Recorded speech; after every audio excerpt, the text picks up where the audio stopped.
Welcome to Daily News Updates by the Shipping Tribune. Here we bring to you the latest maritime daily news in a concise short-form video format, a first-of-its-kind initiative in the shipping industry. Please subscribe for regular updates. Before we proceed with the news, we are pleased to announce the upcoming 12th edition of the Asia Tribune Cargo Summit, DryCon 2026. The summit will once again bring together key stakeholders of the tribal trade for a full day of knowledge sharing and networking.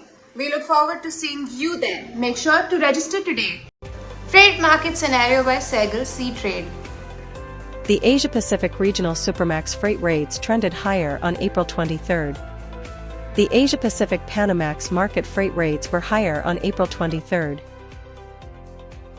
Indian seafarer among crew of ship captured by Iran, government says it's worried.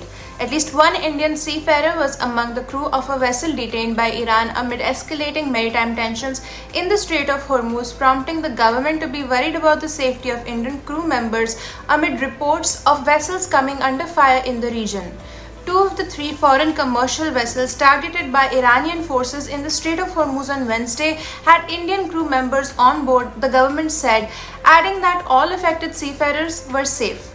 Speaking at a briefing, Mukesh Mangal, Additional Secretary in the Ministry of Ports, Shipping and Waterways, said 22 Indian seafarers were aboard two of the ships involved in the incident. All seafarers on board both the vessels are safe, he said.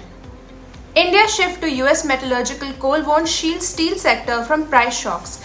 India's push to diversify metallurgical coal imports towards the US is unlikely to protect its steel sector from price volatility and supply disruptions, according to a report by the Institute for Energy Economics and Financial Analysis. It said that India imports about 90% of its met coal requirements and plans to expand crude steel capacity to 300 million tons per annum by 2030, with about 64% of the upcoming capacity reliant on coal-based blast furnace technology. Global met coal prices remain closely linked to Australian supply, which accounts for nearly half of seaborne exports. Disruptions in Australia can trigger price spikes across markets, including US origin coal. In January 2026, flooding in Queensland pushed benchmark premium hard coking coal prices to $252.5 per ton on February 4th, an 18-month high and over 50% higher than March 2025 levels, added the report. US intercepts three Iranian oil tankers near India, Malaysia amid maritime blockade. The United States military has intercepted at least three Iranian-flagged oil tankers in Asian waters and redirected them away from positions near India, Malaysia and Sri Lanka amid an ongoing maritime blockade on Iran. The interceptions come as Washington tightens restrictions on Tehran's seaborne trade during a fragile ceasefire in the ongoing conflict. According to Reuters, US forces have increasingly targeted vessels outside the Strait of Hormuz, including in open waters, to reduce risks from floating mines.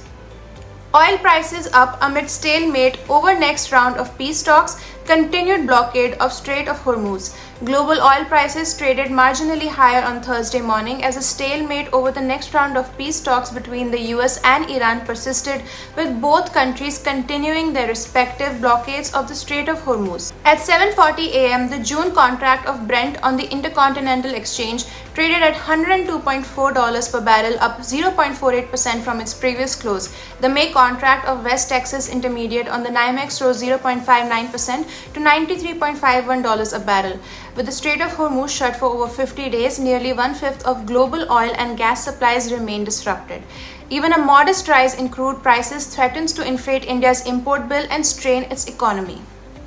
Thank you for watching the video. Please hit the like button if you like the video, leave a comment down below and subscribe to the Shipping Tribune YouTube channel if you haven't already.